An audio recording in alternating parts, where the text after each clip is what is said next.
আমার সন্তান যেন থাকে দুধে ভাতে। এইটা তো ছোটবেলা থেকে পড়ে পড়ে বড় হয়েছি, শুনে শুনেও বড় হয়েছি।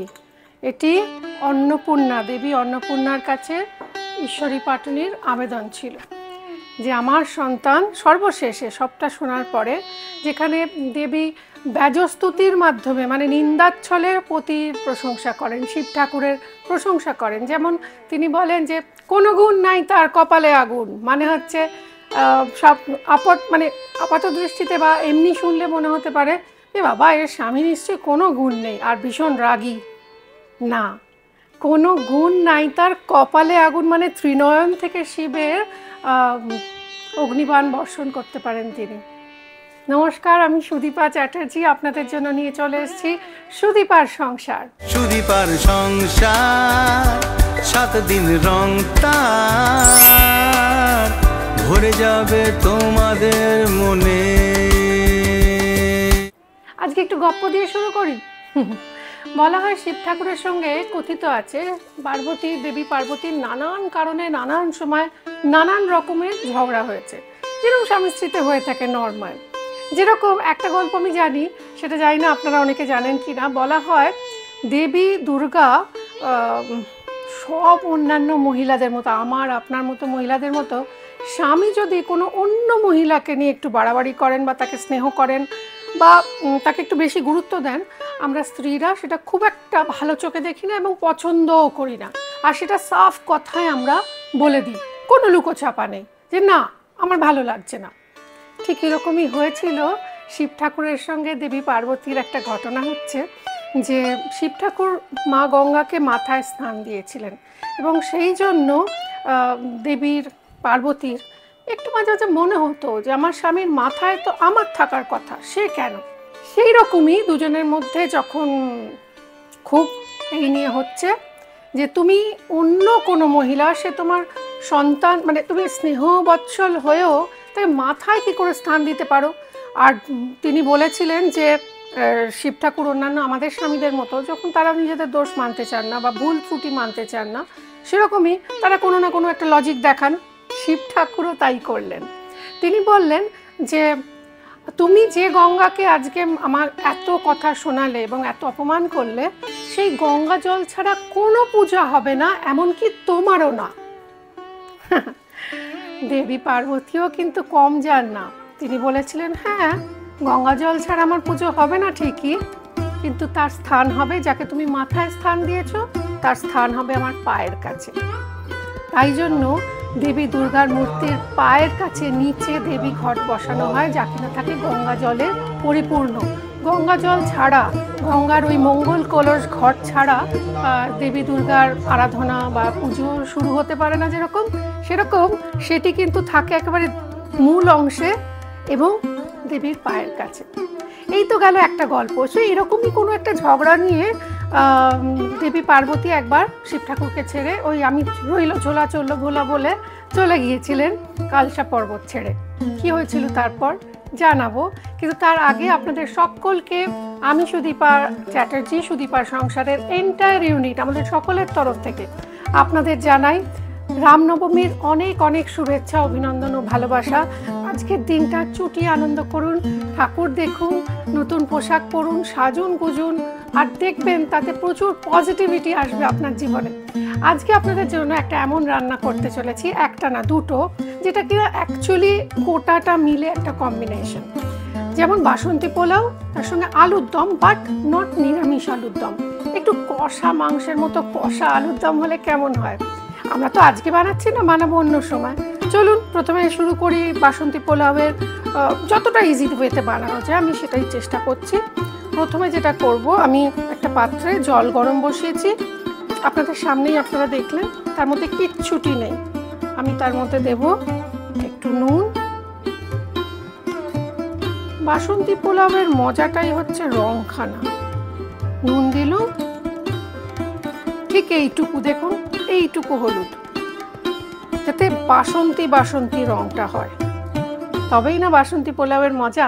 আমি কিন্তু এই রংটাকে আরেকটু গাঢ় করার জন্য এক ছিটে শুকনো লঙ্কার গুঁড়ো দিয়ে থাকি, আপনারা নাও দিতে পারেন। হয়ে গেল।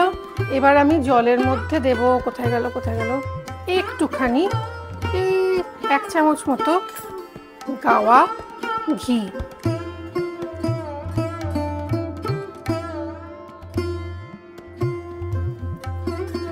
ভালো করে গুলে নিলাম। আপনি বাসন্তী পোলাও এমনিই ভাল লাগে, একটু মিষ্টি মিষ্টি হয়।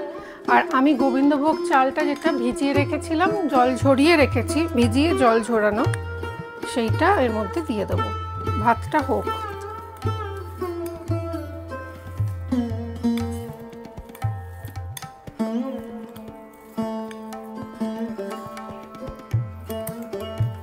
দিয়েই দিই পুরোটা, কি বলেন? অনেকখানি। এটা আপনি একটুখানি খেয়ে থামতেই পারবেন না। আমি তো ফ্রিজে রেখে পরের দিন আবার খাই, মানে আজকে হলো তো কালকেও খাবো। আজকে আলুর দম দিয়ে খাবো, কালকে কষা মাংস দিয়ে খাবো, কিংবা আমি তো শুধুই খেয়ে ফেলতে পারি বাসন্তী পোলাও, এত ভালো লাগে। যাই বলুন, সারা ভারতবর্ষে এত রকমের পোলাও হয়, বাসন্তী পোলাওয়ের জুড়িদার কেউ নেই। এর মধ্যে দেব আরেকটা জিনিস, তাহলেই পোলাওয়ের মোটামুটি প্রিপারেশন রেডি হয়ে যাবে। দ্যাট ইজ, আমার খুব ভাল লাগে জলের মধ্যেই দিতে, সেটা তেজপাতা। আর এর মধ্যে দেব কয়েকটা ছোট এলাচ, 1, 2, 3, 4, ব্যাস। এইবার মোটামুটি প্রিপারেশন রেডি। আমি একটা ঢাকা দিয়ে দিই। এটা আপনাদের দেখানোর জন্য। এই বাসনগুলো না কি ভালো বেরিয়েছে, কি বলবো। আপনাদের পারলে আমি লিংক দিয়ে দেবো। ভীষণ ভালো লাগে, বাইরে থেকে দেখা যায় রান্নাটা পুরোটা, বাইরে থেকে দেখা যায় পুরোটা রান্নাটা কত দূর এগোলো, ফুটছে কি ফুটছে না, আমার খুব ভালো লাগে। একটু মিক্স করে দিই। নুনটা কিন্তু আন্দাজ মতো দিতে হবে। এইবার এটা 1 ফুট হবে, ফুটুক। ততক্ষণ আপনাদের গল্পটা সেরে নিই। তো পার্বতী তো কালসা পর্বত ছেড়ে চলে গেলেন রাগ করে, কিন্তু শিব ঠাকুরও আমাদের স্বামীদের মতো, এই নর্মাল স্বামীদের মতো নিজের ইগো নিয়ে বসে থাকলেন। ভাবলেন যাবে কোথায়, কদিন আমাকে ছেড়ে থাকবে, ঠিক চলে আসবে। ভাবনাটা হলো একরকম, আর ঘটনাটা ঘটলো আরেক রকম। কি ঘটেছিল? আসলে দেবী যখন চলে গিয়েছিলেন সেখান থেকে বারাণসীতে, মানে বেনারসে, তখন সঙ্গে তার নিজের মতো একটুখানি খাবার নিয়ে গিয়েছিলেন, শস্য, ফলমূল, এইসব। কিন্তু তিনি ওই স্থান পরিত্যাগ করার সঙ্গে সঙ্গে বেনারস ছাড়া গোটা মর্তলোকে হাহাকার দেখা দিল দুর্ভিক্ষ। খাবার নেই কোথাও, লোকে হাহাকার করছে, কাঁদছে, ঈশ্বরদের ডাকছে, শিব ঠাকুরকে ডাকছে, বাবা আমাদের রক্ষা করো, রক্ষা করো, রক্ষা করো। এইরকম করতে করতে শিব ঠাকুরের নিজের খাবারও গেল ফুরিয়ে, পাওয়া যায়।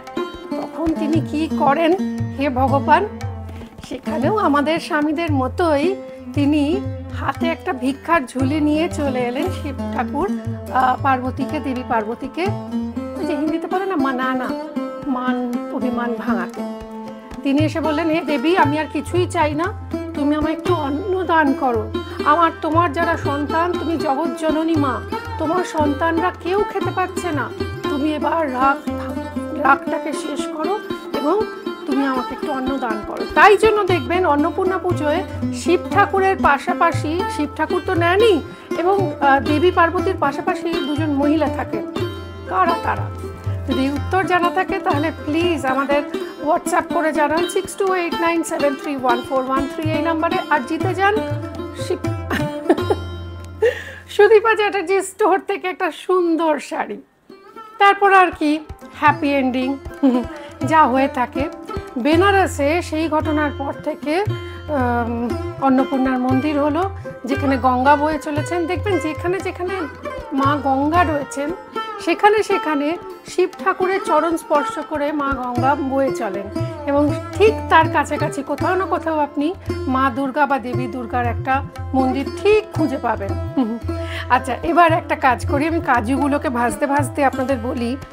এই দেখুন, একটু ঘিয়ে ভাজবো কিন্তু, হ্যাঁ, ঘি দিলুম, এর মধ্যে কাজুগুলো একটু ভেজে নেবো। আমার খুব ভাল লাগে কাজু, ঘিয়ে ভাজা কাজুর স্বাদই আলাদা হয়।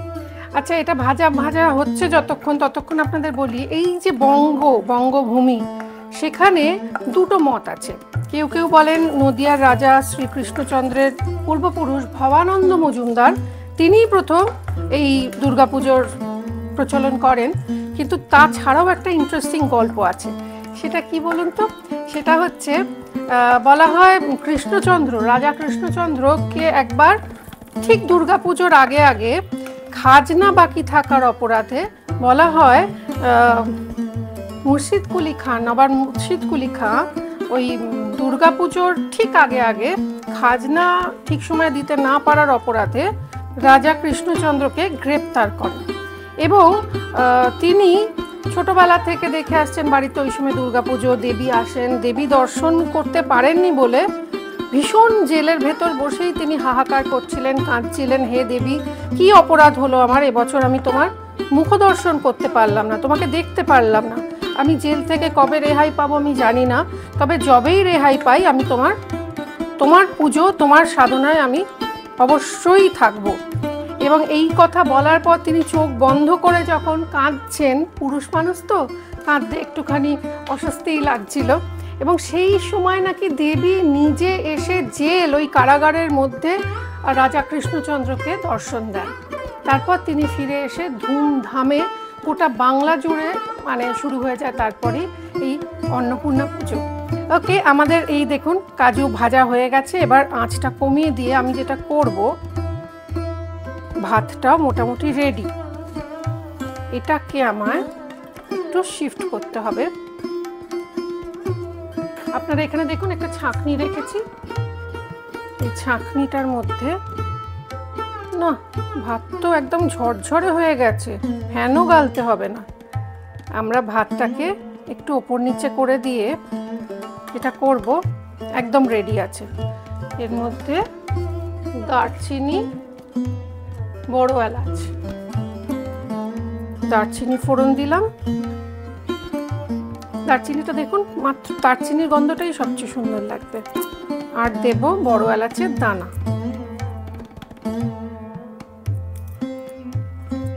বড় এলাচের দানা কয়েকটা, ছোট এলাচ কিন্তু ওর মধ্যে রয়েছে।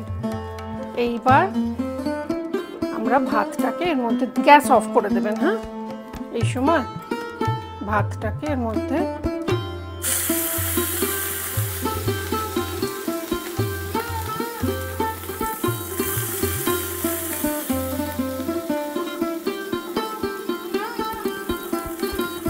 গ্যাস অফ কিন্তু, হ্যাঁ এমন ভাবেই যে করে তা নয়, আরো অনেক পদ্ধতি আছে। এটা সব থেকে ফাস্টেস্ট রুট আর কি, টু বাসন্তী পোলাও। এটা খুব তাড়াতাড়ি চটপট হয়ে যায়। আমার জলের আন্দাজটা আমি এইভাবে করি তো, মায়ের ভোগ রান্না করার সময় করে থাকি, তাই আন্দাজটা হয়ে গেছে। আপনারা যদি দেখেন জল বেশি আছে, একটু ছাঁকনিতে ছেঁকে নেবেন। আমার সুবিধে হলো যেহেতু নুন দেওয়াই আছে, ভালোই হলো। এটাকে ছড়িয়ে ছড়িয়ে দেবেন যাতে গলে না যায়। আমি বারবার বলছি এই সময়টা কিন্তু চট করে ভাতটা পুড়ে যাওয়ার একটা চান্স থাকে, সুতরাং গ্যাস আঁচ বন্ধ রাখবেন।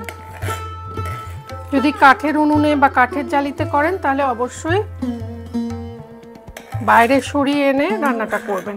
এরপর আমি কি দেব, খুব কমন কয়েকটা জিনিস।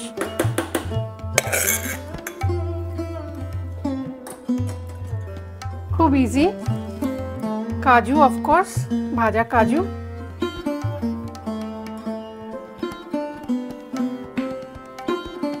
ঘি, ভালো করে দরাজ হাতে ঘি দিতে হবে।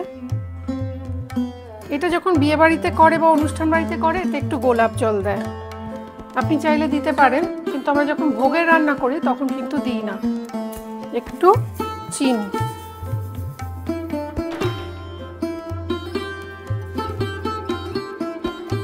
এবার will give it a mix. নিচ থেকে ওপরে মিক্সিং এইভাবে নয়, গোল গোল নয়, এদিক ওদিক নয়, জাস্ট এরকম হাতা দিয়ে নিচ থেকে ওপরে মিক্স করে দিন। যেহেতু চাল হয়েই গেছে তাই আর কিচ্ছুটি করতে হবে না, কিচ্ছু না। ঘিয়ের গন্ধটা ভেতরে চলে যাবে। এইটা এক প্রকার, আবার আরেক প্রকার, এটা নানানভাবে করা যায়, এক একজন এক এক রকমভাবে করে বানায়। তো আমি এই পদ্ধতিটা অবলম্বন করে দেখেছি, ফাস্টেস্ট রুট। গুগল ম্যাপে দেখায় না ফাস্টেস্ট রুট, সেই রকম হয়ে গেল। এবার এটাকে না এইরকম চামচ দিয়ে, যে হাতাটা আছে সেটা দিয়ে এইভাবে পুরো সমান সমান, দেখবেন কোনো গ্যাপ যেন না থাকে, তেজপাতাটা ফেলেই দিই, এইভাবে রেখে আমরা ঢাকা দিয়ে মিনিট 5 অপেক্ষা করব। ঢাকা দিয়ে দিলাম, ব্যাস। আর কি, বাসন্তী পোলাও রেডি। এটাকে সার্ভ করব, কিন্তু এরপরে আমরা বরং একসাথেই সার্ভ করি। কষা আলুর দম খেয়েছেন কখনো? হাঁসের ডিমের কষা খেয়েছেন, মাটন কষা খেয়েছেন, চিকেন কষা খেয়েছেন, এমনকি চিংড়িরও কষা খেয়েছেন, আলুর দম কষা খেয়েছেন? দেখাই চলো। প্রথমে একটু ঘি আর সাদা তেল আমরা মিশিয়ে নেব। একটু সাদা তেল, সানফ্লাওয়ার নিতে পারেন, সয়াবিন নিতে পারেন, যেটা আপনার ভালো লাগে। একটু কষা কষা করতে গেলে না এইটা করতেই হয়। এইবার এটা গরম হয়ে গেলে এর মধ্যে আমরা ফোড়ন দেব। এবার কি ফোড়ন দেব? এই রান্নাটা না আমি শিখেছি, এটাও আমার আরেক বৌদির থেকে শেখা। আমি কোনোদিনও জানতাম না যে আমিষ রান্নায় হিং পড়ে, এইবার দেখবেন সেটা। আগে জিরে, গোটা জিরে ফোড়ন দিলুম,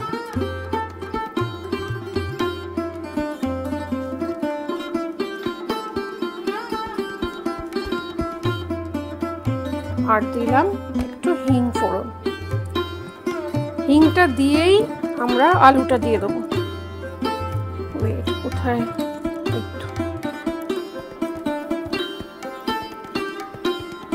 অপূর্ব খেতে হয়। হিংয়ের আরোমাটা না জাস্ট খাওয়া যায় না। এবার আলুগুলো দিয়ে দেবো।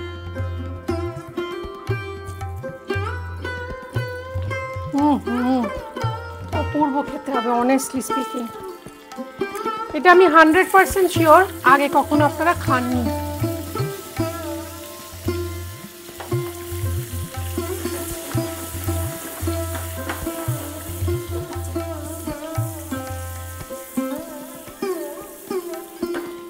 এটা একটু দেখাতে হয় আমি কত রান্না জানি, এক্সপার্ট আমি। টমেটো,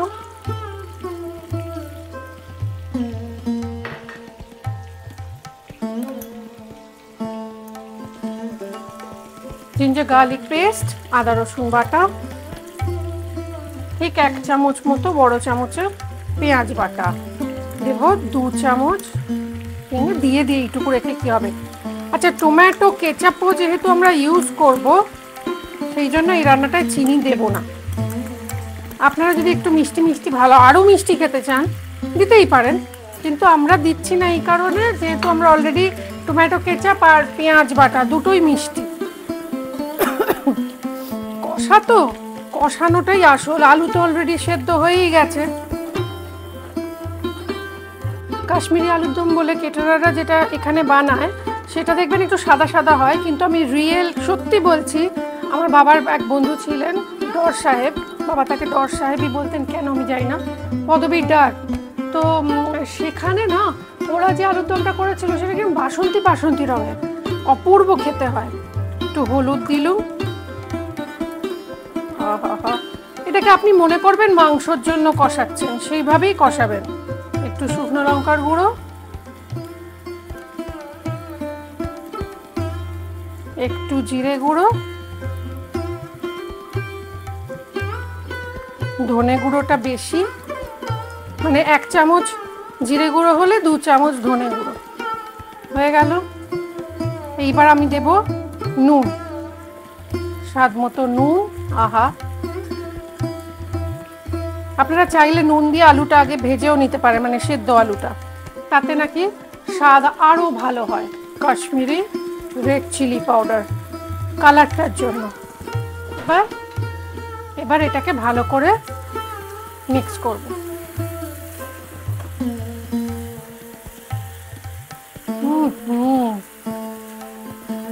যেমনি ভালো কালার হবে তেমনি ভালো খেতে লাগবে। বাসন্তী পোলাওয়ের সঙ্গে না, বাসন্তী পোলাও নিজে যেহেতু হালকা, তাই এই ধরনের কষা জিনিস, কষানো জিনিস খুব ভালো লাগে। নিরামিষ আলুর দম তো ভালো লাগেই। এবার আমি একটা জিনিস দেবো, দ্যাট ইজ এখনো মার্কেটে অ্যাভেলেবেল, এখনো পাওয়া যাচ্ছে টাটকা ফ্রেশ কড়াইশুঁটি। একটু give it a body. এবার টমেটো কেচাপ বেশ খানিকটা, এটাতেই রংটা আলাদা একটা মাত্রা পাবে। আমি একটা জিনিস দিই সিক্রেট, এটা কেউ বলবে না আপনাকে, দ্যাট ইজ পাতিলেবুর রস, একটু অল্প, বেশ সুন্দর চটপটা খেতে লাগবে, চটপটা।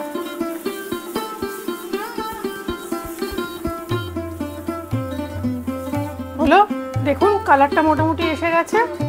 এইবার আমরা দেব একটুখানি জল, যাতে মশলাটা একটু কষানো হয়, কুকড হয়। আলু তো কুকড আছে, পর সবটা মিলেমিশে একটু বেশ একটা মাখো মাখো ব্যাপার হয়। ওকে, এবার এটা আমরা একটু ঢাকা দিই। এটা যতক্ষণ হচ্ছে ততক্ষণ আপনাদের বলি, একটুখানি আর পাচ্ছি না না খেয়ে থাকতে, সরি। হ্যাঁ, এতে কিশমিশও চাইলে আপনারা দিতে পারেন। একটু কাছে আসুন না, এখানে দেখুন প্রত্যেকটা দানা আপনি আলাদা, লেগে যায়নি, ঝরঝরে রয়েছে, এই দেখুন পুরো ঝরঝরে।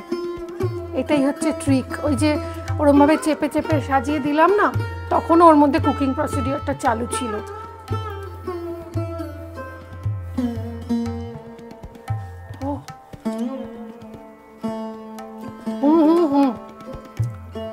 পাস করে গেছি উইথ ডিস্টিংশন। যাদের বাড়িতে নিত্য উলো আটটা হয়, পোলাওটা বানানো তার পক্ষে কোনো ব্যাপার না। যাই হোক, আলুর দমও অলমোস্ট হয়ে আসছে। আমরা এই গ্রেভির কনসিস্টেন্সিটা চাই না পোলাও দিয়ে খাওয়ার জন্য, আর একটু একে কষাতে হবে, মানে আর জলটা একটু টানাতে হবে, দ্যাটস অল। আমার ধনে পাতা, আচ্ছা আপনাদের দেখাই, দেখবেন এই ধরনের প্লাস্টিকের কন্টেনারের মধ্যে বাড়িতে আসে না, ওগুলোকে এরকমভাবে ফুটো ফুটো করে দিই একটুখানি করে। আমি কি করি, ধনে পাতা একবারেই কুচিয়ে একটা এরকম পেপার টাওয়েল দিয়ে রেখে দিই, নর্মাল ফ্রিজে, ডিপ ফ্রিজে নয়। সেই ধনে পাতা, এটা যদি গরমকালে বানান, মানে আরও গরম পড়ে গেলে যখন ধনে পাতা পাওয়া যাবে না, তখন দেবেন না, কারণ যে সময়ের যেটা সেটা সেই সময় খাওয়াই ভালো।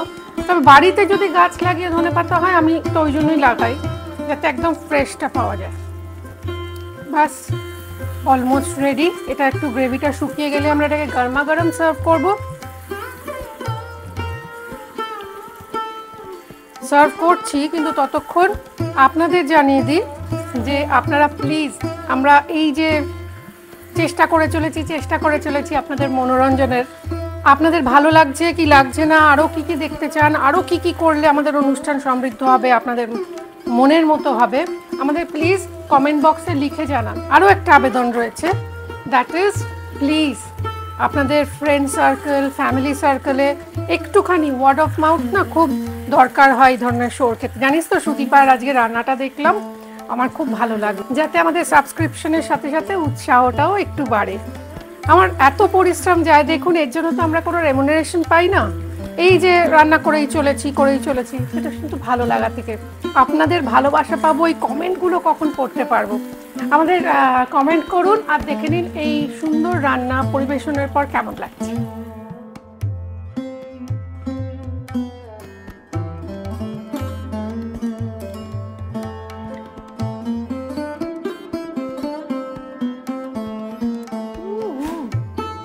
Out of this world. আপনারা জানাবেন তো কেমন লাগলো, আর অবশ্যই আমাদের এই ভিডিওটা লাইক অ্যান্ড শেয়ার করতে ভুলবেন না। আর যারা নতুন দেখছেন সাবস্ক্রাইব করতে ভুলবেন না। একটু রেখে দেবেন, পরের দিন কষা মাংস দিয়ে খাবেন।